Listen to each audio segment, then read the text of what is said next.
வணக்கம். நான் வேலூர் வரதராஜன், தமிழக ஸ்தாபன காங்கிரஸ் கட்சியினுடைய தலைவர். நம்முடைய கருணாநிதி குடும்பம் 1957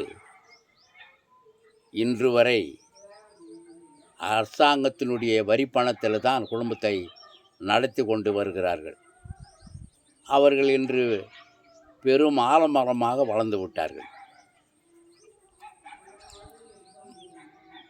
மக்களுடைய வரி பணம் தான் ஆயிரக்கணக்கான லட்சக்கணக்கான கோடி இன்று அந்த குடும்பத்துக்கு இடையிலே சன் டிவி குடும்பமாக இருந்தாலும், முரசொலி மாறன் குடும்பமாக இருந்தாலும், கருணாநிதி குடும்பமாக இருந்தாலும், 57 கருணாநிதி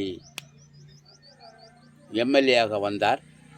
அதிலிருந்து அரசாங்க வரி பணத்தில் தான் அந்த குடும்பம் சகல வசதிகளும் பெற்று ஒரு மன்னர்கள் போன்று வாழ்ந்து கொண்டு இருக்கிறார்கள்.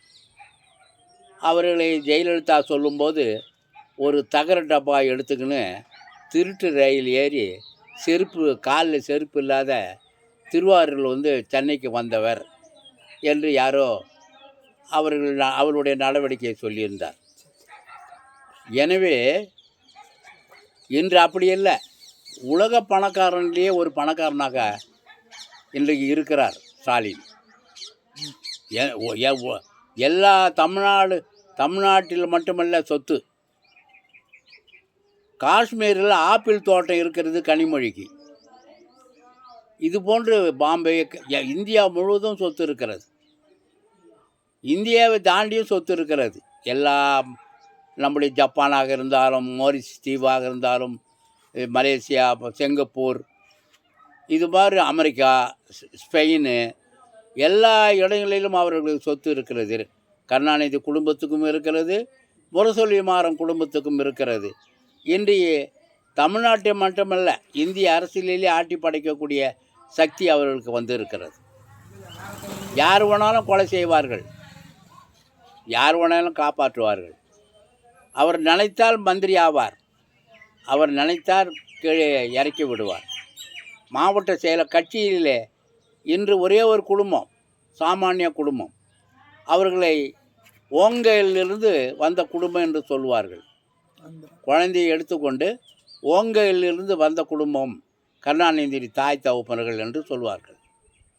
இன்று தமிழ்நாட்டில் மட்டுமல்ல, இந்தியாவிலேயே அவர் ஆட்டி படைத்த எல்லா எம்பிகளும் அவர்களுக்கு அடிமையாக இருக்கிறார்கள். எல்லா எம்எல்ஏக்களும் 234 எம்எல்ஏக்களும் எல்லோருக்கும் மாதமான படி அளப்பதாக கூட சொல்லுகிறார்கள். எவ்வளோ அட்டூழியம் நடக்கிறது தமிழ்நாட்டில். எவ்வளோ கேவலமாக பெண்கள் கற்பழிக்கப்படுகிறார்கள், தாலி அறுப்படுகிறது, கொலை செய்கிறது, கொல்ல போகிறது, மக்கள் கோவில் சொத்து கொள்ள போகிறது, கோவில் சிலைகள் கொல்ல போகிறது. எல்லாத்திலும் அமைதியாக இருந்துக்குன்னு என்னை அப்பான்னு சொல்கிறாங்கன்னு சொல்கிறாரு.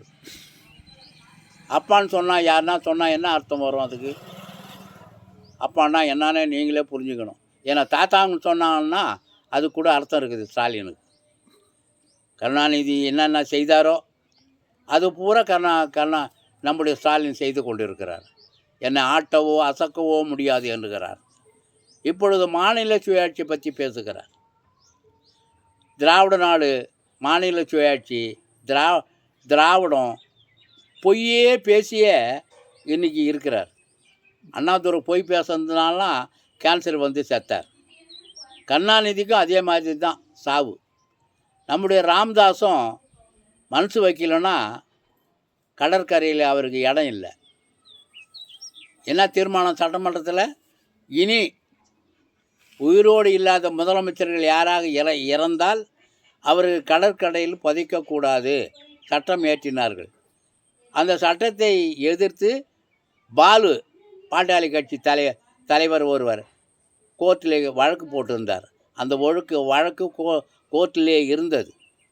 ராம்தாஸ் தான் அந்த வழக்கை வாபஸ் வாங்க வச்சு அவர் அந்த கருணாநிதிக்கு சமாதி வைப்பதற்கு அங்கே இடம் கொடுத்தவர். இன்று ஏதேதோ பேசுகிறார் ராம்தாஸ். எல்லாம் ஒரே கூட்டு களவாணிகள் தான். ராத்திரியில் பேசிக்கிறவங்க தான் மொத்த பேருமே. பெரியார் யார் தலைவராக ஏற்றுக்கினாங்களோ அவங்க மொத்த பேருமே திமுக தான், அண்ணா திமுக தான். எனவே நம்முடைய கருணாநிதி குடும்பம் இன்றைக்கு செழித்து இருக்கிறது. இன்றைக்கு பாருங்கள், பிரிந்து இருந்தவர்கள் அழகிரி குடும்பம் தம்பி பிறந்த நாள் இன்றைக்கி வந்து கூட்டு சேர்ந்துட்டார். அவங்களுக்கு ஆபத்து வந்துடுச்சுன்னு தெரிஞ்சிடுச்சு. கருணாநிதி குடும்பத்துக்கும் முரசொலிமாறன் குடும்பத்துக்கும் தமிழ்நாட்டில் ஆபத்து வந்துடுச்சு. மக்கள் அனைவரும் விரோதமாக பார்க்குறாங்க. மெஜாரிட்டி மக்கள் அத்தனையும் அடிமைப்படுத்தி வச்சிருக்கிறாரு. எனவே இளைஞர்கள் பூரா எழுச்சி நிற்கிறான். அவர் பண்ணுற சட்டத்துக்கு விரோதமான காரியங்கள், செந்தில் பாலாஜிக்கு கொடுக்குற பாதுகாப்பு, அவனுடைய தம்பி அசோக்குமார் இன்று வரை கண்டுபிடிக்கவே இல்லை. ஆனால் நம்மளோட வாட்ஸ்அப்பில் பேசக்கூடிய, வலைதளங்களில் பேசக்கூடிய சவுக்கு சங்கரிலிருந்து நம்முடைய நாம் தமிழர் கட்சியில் இருக்கக்கூடியவர் அனைவரையுமே, எல்லா கட்சியில் இருக்கக்கூடியவர்கள் அனைவருமே உடனே மேஜிஸ்ட்ரேட் அரசு ஒரு எஃப்ஐஆர் போட வேண்டியது, எடுத்து போய் கோர்ட்டில் நிறுத்தி மேஜிஸ்ட்ரேட் கோர்ட்டில் நிறுத்துறது. அந்த மேஜிஸ்ட்ரேட்டு அவர் கட்சிக்காராக இருப்பார், உடனே 5 நாள் ரிமாண்ட் சொல்வார். என்ன தப்பு ஏதுனோட அவர் கேட்குறதில்ல. இப்போ நீதிமன்றமும் காவல்துறையும் அவங்க அரசு எல்லாமே அவங்க பக்கமாகிடுச்சு. ஆனால் மக்கள் அதிகாரிகள் அனைவருமே இன்று கருணாநிதி குடும்பத்துக்கு எதிர்த்து வந்து கொண்டே இருக்கிறார்கள். நீர் பூத்த நெருப்பு மாதிரி அது தமிழ்நாட்டில் இருக்கிறது. 2026 வரைக்கும் நம்முடைய அமித்ஷாவும் மோடியும் தான் அவங்கள காப்பாற்றின்னு இருக்கிறார். பிஜேபி அவர்கிட்ட சொல்லணும், அமித்ஷா பேசுகிறதெல்லாம் ஒரு நாடகம். ஏன் பேசுகிறான்னு எங்களுக்கு தெரியும். பிஜேபி இங்கே வளராததுக்கு காரணமே அமித்ஷா தான், ஸ்டாலின் தான். நம்முடைய ராகுல் காந்தி தமிழ்நாட்டில் தேசிய கட்சி வளராது இருப்பதற்கு, காங்கிரஸ் வளராது இருப்பதற்கு காரணமே சோனியாவும் ராகுல் காந்தி தான்.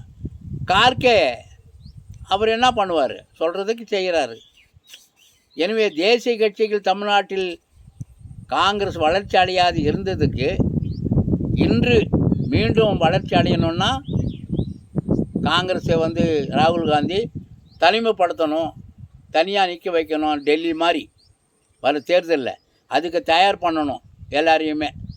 பிஜேபி அதே மாதிரி கொள்கை ரீதியாகவே பிஜேபிக்கும் காங்கிரஸுக்கும் மோதல் வரணும். நான் இருப்பேன், போயிடுவேன், இன்றைக்கி பேசுகிறேன், நாளைக்கு எல்லாம் இல்லாது போயிடலாம். உங்களுக்கு முதலாளிகளை ஆதரித்து தொழில் பண்ணுறது கொள்கை.